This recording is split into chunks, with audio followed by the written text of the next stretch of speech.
Home loan নিয়ে বাড়ি কেনার কথা ভাবছেন? 10 বছর ওয়েট করে যান, কোনো রকম লোন ছাড়াই ওই বাড়িটা আপনি কিনতে পারবেন। কিভাবে সম্ভব? চলুন আপনাকে ক্যালকুলেশন করে দেখিয়ে দিই। ধরুন কলকাতায় আপনি একটা 2 BHK ফ্ল্যাট কিনতে চান।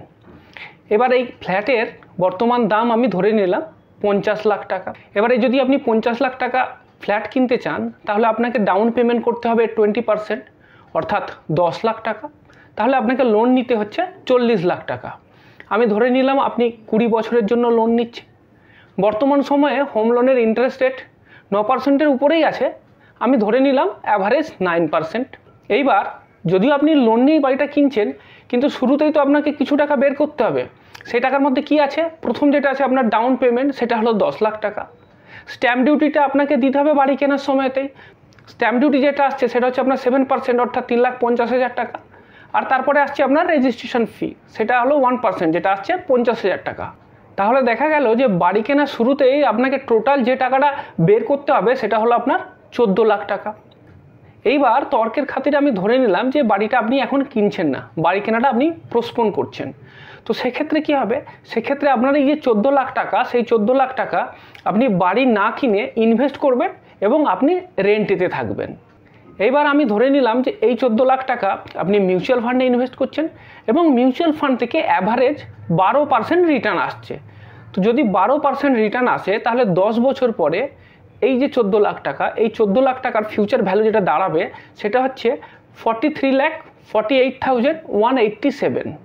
এরপর বাকি যে 40 লাখ টাকা আছে সেটা তো আপনাকে লোন নিতে হবে।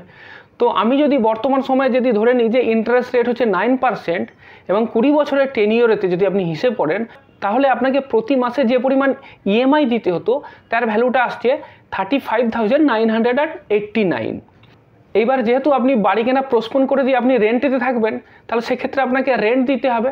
তো আমি ধরে নিলাম যে আপনি ওই এরিয়াতে একটা বাড়িতে রেন্ট থাকবেন এবং একটা 2 BHK রেন্ট কলকাতাতে মোটামুটি 12,000 টাকায় আপনি পেয়ে যাবেন। হ্যাঁ, এটা হতে পারে যে 50 লাখ টাকা দিয়ে যে বাড়িটা কিনছেন হয়তো অতটা ভালো কোয়ালিটি নাও হতে পারে, তবে থাকার মতো আপনি পেয়ে যাবেন 12,000 টাকা দিয়ে। তো আমি ধরে নিলাম যে আপনি 12,000 টাকার রেন্টের একটা বাড়িতে থাকছেন।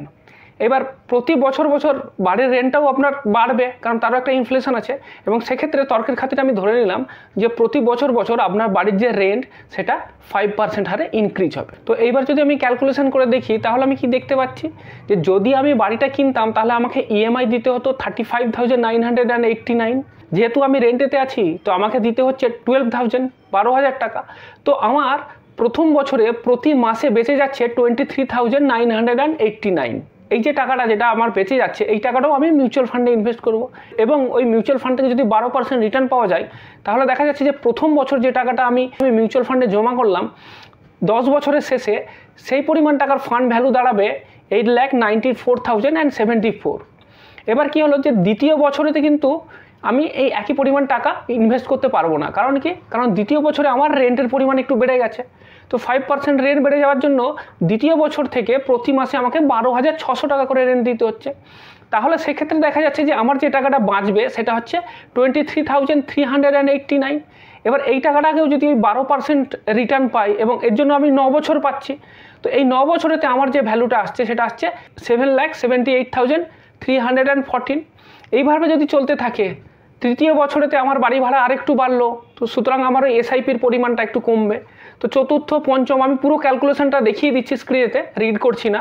তাহলে আপনি দেখতে পাচ্ছেন যে 10 বছর পরে টোটাল যে ফান্ড ভ্যালুটা আসছে সেটা আসছে আপনার 50,85,280 রুপিস। তাহলে আমি কি দেখতে পাচ্ছি যে 10 বছর পরে যদি আমি বাড়ি না কিনে রেন্টেতে থাকি, তাহলে রেন্ট বাদ দিলেও যে টাকাটা থেকে যাচ্ছে সেই টাকাটাকে যদি আমি মিউচুয়াল ফান্ডে ইনভেস্ট করি, তাহলে আপনার টোটাল যে ভ্যালুটা আসছে সেটা আসছে, এই দুটো যোগ করব, তার যে টোটাল ভ্যালুটা আসছে সেটা আসছে 94,33,467। এইবার আপনি বলবেন যে 10 বছর পরে ওই যে বাড়িটা যেটা এখন 50 লাখে বিক্রি হচ্ছে, সেটা তো আর 10 বছর পরের দাম একই থাকবে না, তার দামও তো বাড়বে। সেটা আমি কনসিডার করছি।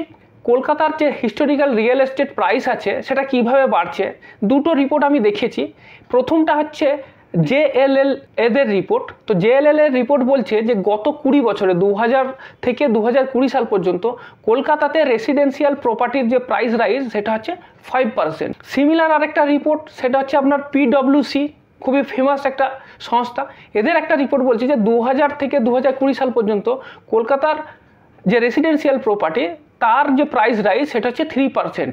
এবার যদি আমি বেশিটাও ধরে নিই তাহলে বর্তমানে যে বাড়িটার ভ্যালু 50 লাখ টাকা, 5% ইনফ্লেশনও যদি হয় রেসিডেন্সিয়াল প্রপার্টিতে, তাহলে 10 বছর পরে তার ভ্যালু হবে 81,44,473 টাকা। তাহলে আপনি কি দেখলেন যে আমি ইনভেস্ট করলে যা পেতাম তার থেকে বাড়ির দাম কম আছে।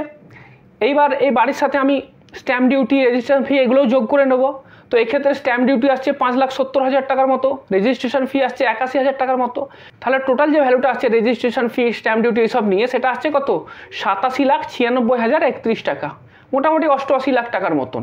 তাহলে আপনি কি দেখতে পেলেন যে 10 বছর পরে আপনার ইনভেস্টমেন্টের ভ্যালু প্রায় 94,33,000 টাকার মতো আসছে, আর 10 বছর পরে আপনার যে বাড়ির ভ্যালু সেটা আসছে প্রায় 88 লাখ টাকার মতো। সুতরাং আপনি যে টাকা জমা করছেন সেই টাকা দিয়ে আপনি বাড়িটা কিনে ফেলতে পারবেন, আপনাকে আলাদা করে কোনো লোনই নিতে হলো না। উপরন্তু 10 বছর আরও এক্সট্রা যে আপনার ইএমআই বেঁচে গেল, তার ভ্যালুটা কত দাঁড়াচ্ছে? আপনার প্রতি মাসে 35,989 টাকা ইএমআই দিতে হতো। তো 10 বছর তো আপনাকে আর ইএমআই দিতে হবে না। তো সেক্ষেত্রে এই 10 বছরে ওর যে ভ্যালুটা আসছে সেটা হচ্ছে প্রায় 43 লাখ টাকার মতো। তো 43 লাখ টাকা আপনার সেভ হয়ে গেল, কোনো লোনও নিতে হলো না, বাড়ি আপনার হয়ে গেল। এটা কেন সম্ভব হলো? কারণ আপনি শুরুতেই আপনার যে টাকাটা, সেই টাকাটা আপনি খরচা করছেন না, সেই টাকাটাকে সুযোগ দিচ্ছেন সেটাকে বাড়ার জন্য, সেটাকে গ্রোথ করার জন্য। আমি জানি এখানে আপনার মনে অনেকগুলো প্রশ্ন আছে, এক এক করে সেই প্রশ্নগুলোর উত্তর এইবার দিই। প্রথম যে আপনার মনে প্রশ্নটা আসবে সেটা হলো যে মিউচুয়াল ফান্ড থেকে 12% ইন্টারেস্ট যে পাবো 10 বছরে, তার গ্যারান্টি কি? দেখুন, আমি তো অ্যাস্ট্রোলজার নই, সুতরাং আমি এরকম কোনো গ্যারান্টি দিতে পারবো না যে মিউচুয়াল ফান্ড থেকে আগামী 10 বছরে 12% রিটার্ন আসবেই। তবে এক্ষেত্রে আপনাকে একটা কথা বলতে পারি যে যখন এই স্যাটেলাইট বা এইসব উপগ্রহ ছিল না, তখন যখন ওয়েদার ফোরকাস্ট করতো আমাদের আবহাওয়া দপ্তর, তারা কি করতো জানেন? তারা পাস্ট ডেটা অ্যানালাইজ করতো, অর্থাৎ গত 20 বছর, গত 30 বছরে বর্ষাকালে কীরকম বৃষ্টি হয়েছে, কোন কোন দিনে বৃষ্টি হয়েছে, তো সেইভাবে দেখে তারা একটা ফোরকাস্ট তৈরি করতো।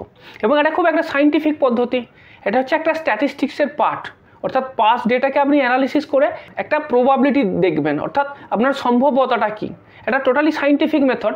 ঠিক তেমনিভাবে আমি যদি নিফটি 50 রোলিং রিটার্ন ডেটা দেখি, আমি গত 30 বছরের যদি 10 ইয়ার্স রোলিং রিটার্ন দেখি, তাহলে আমি দেখতে পাচ্ছি এক্ষেত্রে অ্যাভারেজ রিটার্ন আসছে 14.10%, ম্যাক্সিমাম রিটার্ন যেটা সেটা হচ্ছে 22.28%, মিনিমাম যেটা রিটার্ন সেটা হচ্ছে 5.13%, নেগেটিভ রিটার্নের কোনো চান্স নেই।